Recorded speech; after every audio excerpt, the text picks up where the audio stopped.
Nesse ponto, um homem que estava no meio da multidão lhe falou: Mestre, ordena meu irmão que reparta comigo a herança.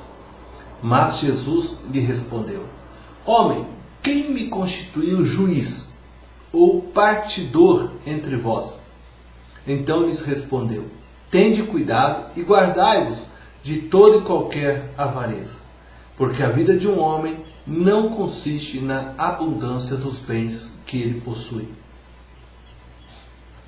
O início do capítulo 12 nos mostra que Jesus estava cercado pela multidão e ensinava aos seus ouvintes que estes deveriam deixar a hipocrisia, pois todas as coisas seriam trazidas à luz, e tudo que estava encoberto viria a ser revelado. Portanto, eles deveriam temer não aquele que podia matar o corpo, mas o que poderia lançá-los no inferno. Jesus estava ensinando para eles não temerem os homens, nem a Satanás, pois estes podem matar nosso corpo, mas não podem nos lançar no inferno. Mas de repente Jesus é interrompido por um homem que estava no meio da multidão e pede para Jesus intervir em seu favor diante de seu irmão, pois este parece que não queria repartir a herança deixada pelo pai deles. A resposta de Jesus, ao meu entender, ela é forte. E ela é dada àquele homem por meio de uma pergunta: quem me constituiu juiz entre vós?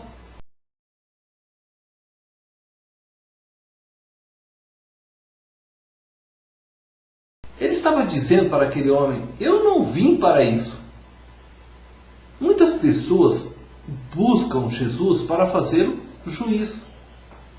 Muitas pessoas oram e clamam a Jesus que venha intervir em suas causas diante um processo contra a empresa em que trabalharam. Muitas pessoas oram para que Jesus possa ajudá-las na divisão de bens, no processo judicial de divórcio. Outros clamam para que Jesus seja juiz, para mediar situações como a daquele homem, situações de herança, bens que precisam ser divididos com a morte dos pais. Eu já clamei a Jesus para me socorrer em situações semelhantes. E eu sei, gente, que Jesus deseja nos ajudar em todas as coisas. Entretanto, precisamos ter a consciência de que esta não é a prioridade de Jesus em nossas vidas. Jesus, ele está mais preocupado com o nosso futuro após a morte. E por isso ele trabalha em prol do nosso crescimento espiritual.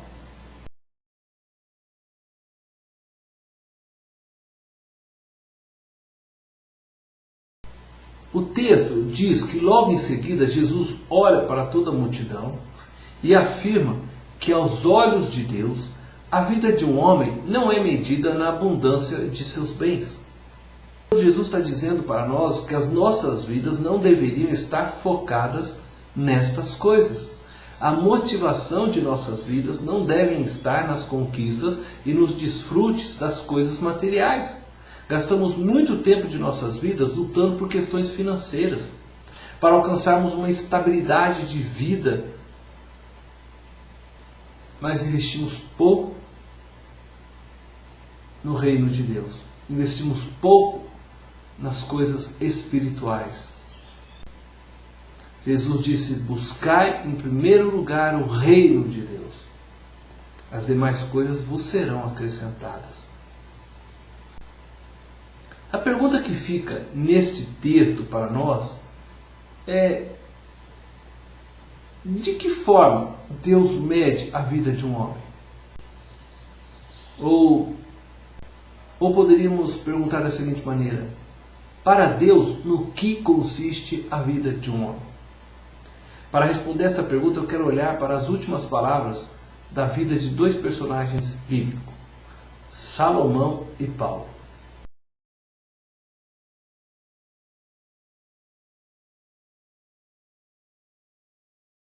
O livro de Eclesiastes, ou do Pregador, é reconhecido pela tradição judaica como escrito por Salomão. O livro de Eclesiastes é escrito por Salomão já no final de sua vida. Por isso, ele escreve como alguém que está olhando para a sua agenda pessoal e avaliando o que fez e o que aprendeu durante sua vida. Salomão diz que observou todo o trabalho do homem e percebeu que tudo era vaidade. Salomão parecia estar melancólico quando começa a olhar para trás, quando começa a olhar o que viveu, quando começa a olhar o que é a vida. E ele diz que tudo nesta vida se repete num ciclo sem fim. E que o fim do homem era o pó da terra. E tudo que o homem podia entesourar na vida era vaidade, pois tudo se perderia com o fim de sua vida.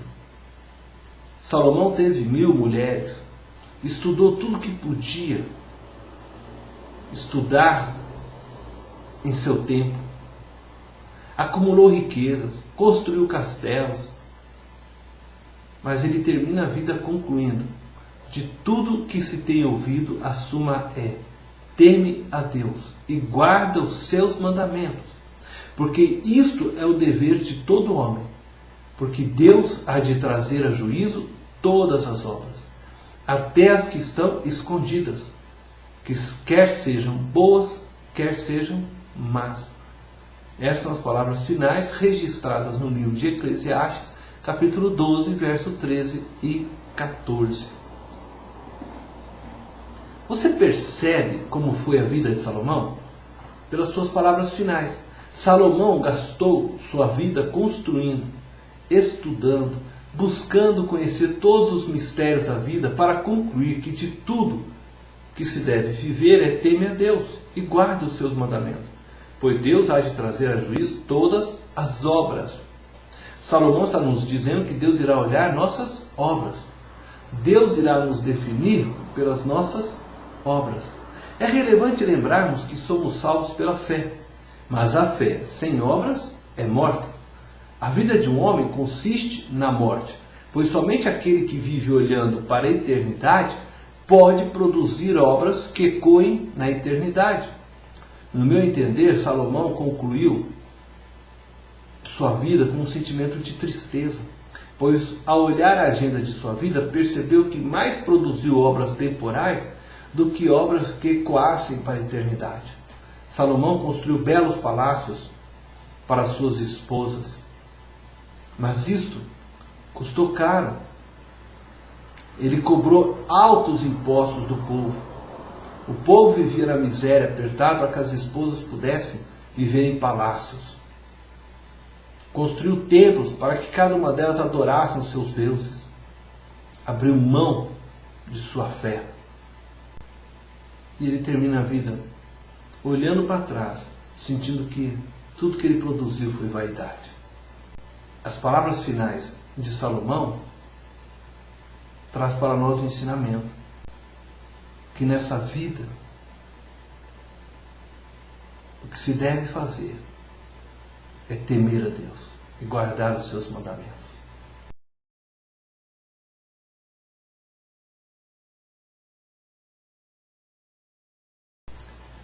Paulo, em 2 Timóteo, capítulo 4, versos 6 e 7, escreve assim: quanto a mim, estou sendo já oferecido por libação, isto é, por sacrifício, e o tempo da minha partida é chegado.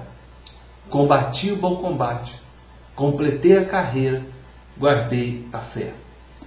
Quando Paulo escreveu estas belas palavras ao jovem pastor Timóteo, ele estava preso em Roma, ciente de que sua morte estava muito próxima. Estas palavras finais da agenda de Paulo, ao contrário de Salomão, demonstram que Paulo olhou para a sua agenda de vida e sentiu uma tremenda paz. Paulo estava certo de que viveu o melhor que podia para Deus. Paulo viveu sua vida construída no seguinte princípio: já não vivo eu, mas Cristo vive em mim, conforme podemos ler em Gálatas, capítulo 2, verso 20. Paulo viveu considerando que sua vida era morta. Paulo não se preocupou em conquistar bens, construir uma bela casa, comprar um bom carro, mas viveu de forma a juntar tesouros nos céus. Paulo dedicou-se a pregar o Evangelho e ensinar os novos convertidos a se tornarem discípulos de Cristo. A vida de um homem não consiste nos bens materiais, mas no que ele produz para a eternidade. Tudo que você fizer, conquistar ou construir com o fim de desfrutar neste tempo, é vaidade. Somente quando você agir, ou conquistar algo, ou mesmo construir algo, com o fim único de glorificar o nome de Cristo, você ajuntará tesouros nos céus. Contudo, só nos tornamos capazes de produzir obras que glorifiquem o nome de Cristo quando morremos e deixamos Cristo viver em nós. Portanto, a vida de um homem consiste na morte, pois quem morre viverá, disse Jesus. Com qual sentimento você deseja encerrar sua agenda? Com o sentimento de que viveu para a vaidade ou de que combateu o bom combate? Completou a carreira e guardou a fé? Jesus, para reforçar o ensino de que a vida do homem não consiste de seus bens, apresentou uma parábola à multidão que o ouvia. Lucas capítulo 12, versos 16 ao 21, diz assim: E lhes proferiu ainda uma parábola, dizendo: O campo de um homem produziu com abundância, e arrazoava consigo mesmo, dizendo: Que farei? Pois não tenho onde recolher os meus frutos. E disse: Farei isto, destruirei os meus celeiros, reconstruí-los-ei maiores, e aí recolherei todo o meu produto e todos os meus bens. Então direi à minha alma: Tens em depósito muitos bens para muitos anos. Descansa, come e bebe, e regala-te. Mas Deus lhe disse: Louco, esta noite te pedirão a tua alma. E o que tens preparado, para quem será? Assim é o que entesoura para si mesmo e não é rico para com Deus. Jesus conta uma parábola de um homem próspero, de um homem que trabalhou duro e conseguiu bons frutos do seu trabalho.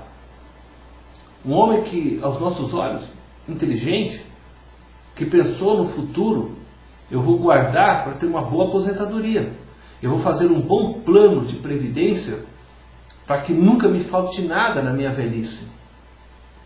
Então, eu diria que esse homem é inteligente, sábio. Entretanto, Jesus olhou para esse homem e disse: louco. Jesus considerou esse homem louco, porque esse homem não estava considerando a morte. E tudo que ele estava fazendo, tudo que ele estava planejando, tudo que ele estava produzindo, era tão somente para esta vida. Ele não estava pensando na vida eterna. Ele estava juntando tesouros, segundo diz Jesus, para si mesmo, para este tempo. Mas ele não estava juntando tesouros para os céus, para Deus.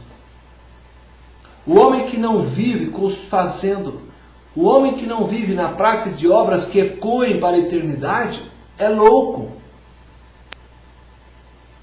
O homem que não pense na alma como imaterial, que terá uma continuidade quando deixar esse corpo, que responderá diante de Deus após a morte, é louco.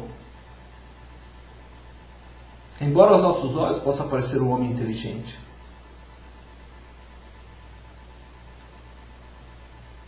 mas para Deus é louco. Sábio é aquele que entesoura para o reino de Deus. É aquele que trabalha não para juntar tesouros aqui na terra, mas nos céus. É aquele que considera a morte na vida. Pois aquele que morre, disse Jesus, aquele que perder a sua vida ganhará.